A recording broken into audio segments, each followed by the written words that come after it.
Midlife can feel like someone rearranged your life while you were busy holding it all together. Your body's changing, your sleep is trash, and the roles that defined you, your identities like mom, partner, caregiver, achiever, start to shift, or in some cases, completely fall away. And maybe you're quietly left wondering, what exactly happened to me? Is this all there is to life? And that fog makes you question everything. I may be speaking from experience here. Hey there, my name is Cam Allen. Welcome back to the Menopause Method. This episode is not about pushing through. It's actually about coming home to yourself and shifting how you see yourself.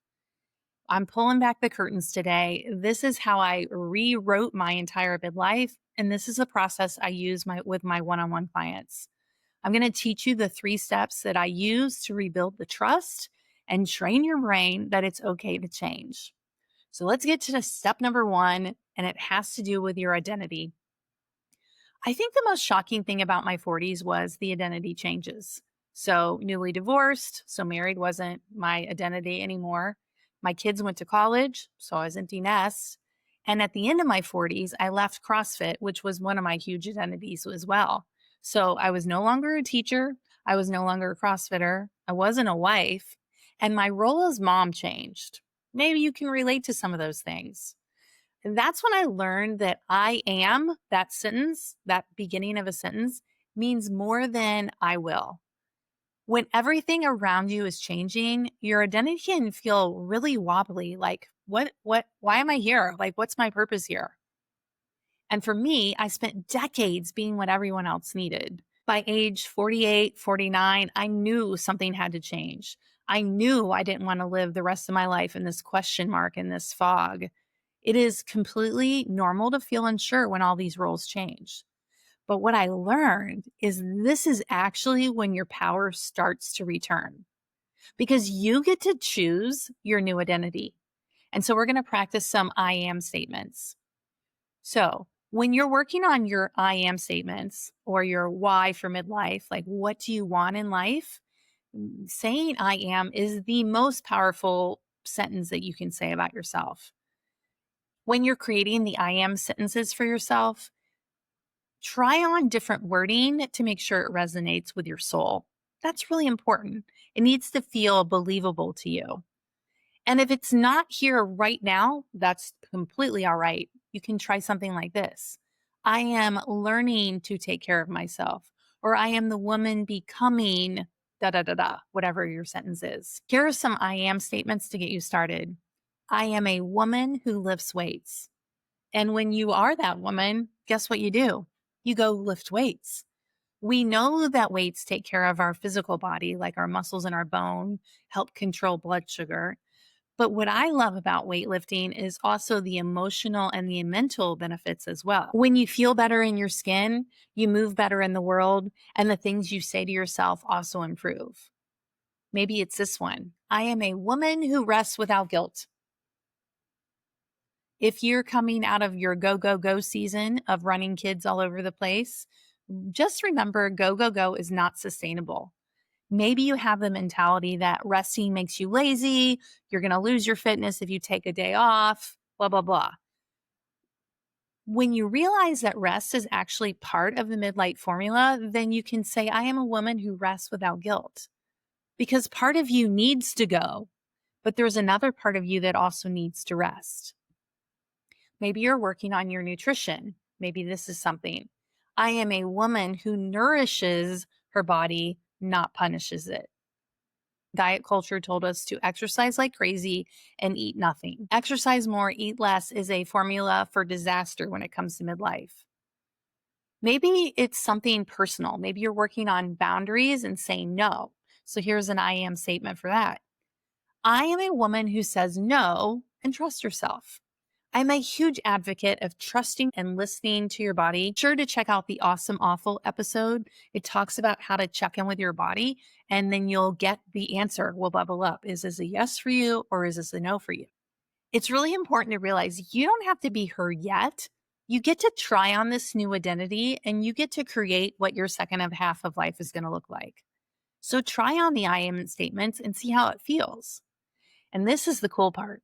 As you begin to say these sentences out loud or in your head, and you start to actually believe that this is possible for you, and you feel it in your heart, because that's important, that's your emotional body, your brain is going to start to believe them too. And here's the coolest part: what you believe is actually what you become. So that's step one. I am. Dream up what you want and put it in an I am statement. Step two, make small promises and actually keep them for yourself. See, I believe your self trust isn't lost. It's just been neglected. It's just been pushed down so you could take care of everything else in your life. And I hear this all the time: I can't trust myself to follow through. Or I hear this one: I don't have any motivation anymore. But of course, you feel that way. You've been spending all this time taking care of everyone else, and it feels selfish, I would say, to take care of yourself. You've spent years keeping these promises to everyone but yourself. So, step two says start with micro promises like, I will take a 10-minute walk today. So, if you said, I am a woman who takes walks, or I am a woman who takes care of her body, this micro promise, I will take a 10-minute walk today, is doable because you are that person. You identify with that person. If you're into strength training, I will do a menopause mini workout. They're in the bio. They're 10-minute strength workouts that changed my attitude towards working out. Started them back in December.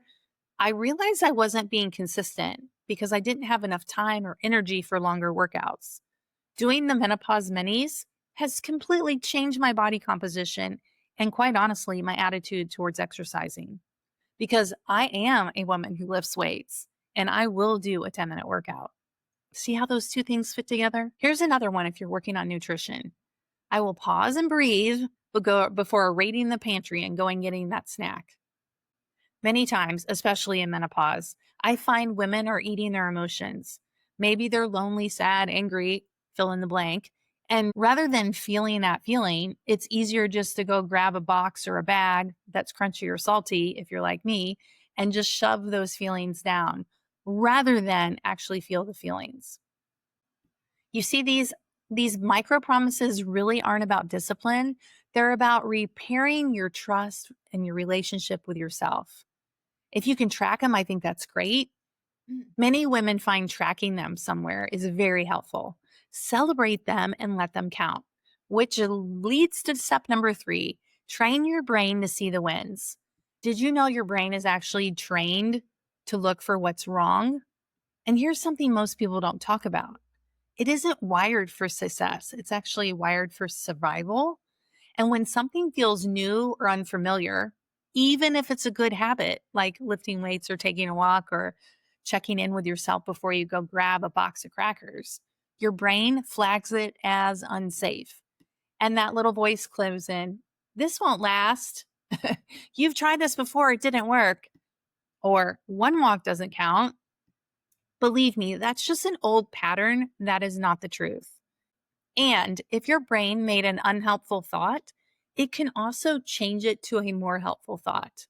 I realized that was the missing piece in my coaching.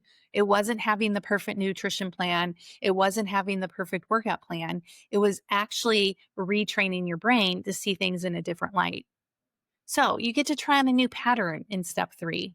I felt stronger during that walk. And then celebrate that win. Check in with yourself and notice what's changing. Or I moved my body even though I didn't feel like it. And now I notice I have more energy. See, the amazing thing happens when you do short little micro workouts, it actually gives you more energy for the rest of the day. And you're literally not couch rotting, you're actually moving and enjoying and loving your life. Or maybe this: I choose a nourishing meal and I am proud of that. Maybe take a picture of your plate. I have a client right now and her food log is actually just pictures. We're not using Chronometer to track. And she uploads a picture of her food daily. She makes the most amazing, beautiful plates of food. And there's no doubt in my mind that beautiful food makes you feel beautiful on the inside. And it's kind of like celebrating the choices that she's making in the kitchen by sharing that picture with me. When you're celebrating your small wins, I want you to say it, maybe write it, Let it land on your soul. This is how you teach your nervous system, hey, we're safe. It's okay. We can keep going. These are the 3 steps to come back to yourself. So, first, figure out who you want to be and write some powerful I am statements. Second, make small promises to yourself and keep them, keep your word. And then third, celebrate your wins. These are the 3 steps to come back to yourself. You do not need a complete reinvention. You just need to become that woman who trusts herself again, that one identity shift, that one promise, and that one tiny win at a time. So ask yourself, what's your new I am statement? What's one small promise you can make and keep for yourself today? And what's one win that you can let bubble up and let your soul and your heart feel? I have lots of resources listed below to help you. The Menopause Minis is a great place to start building self trust again, 10 minutes a time, lifting weights. Or I have a tracker to track wins. Grab the non scale win checklist. It'll retrain your brain to see what's already working. Do me a favor, share this with a friend who's ready to see midlife differently. You do not need to do this alone. Thanks for being here. I would love to know how these 3 steps are changing your life. I'll see you next week.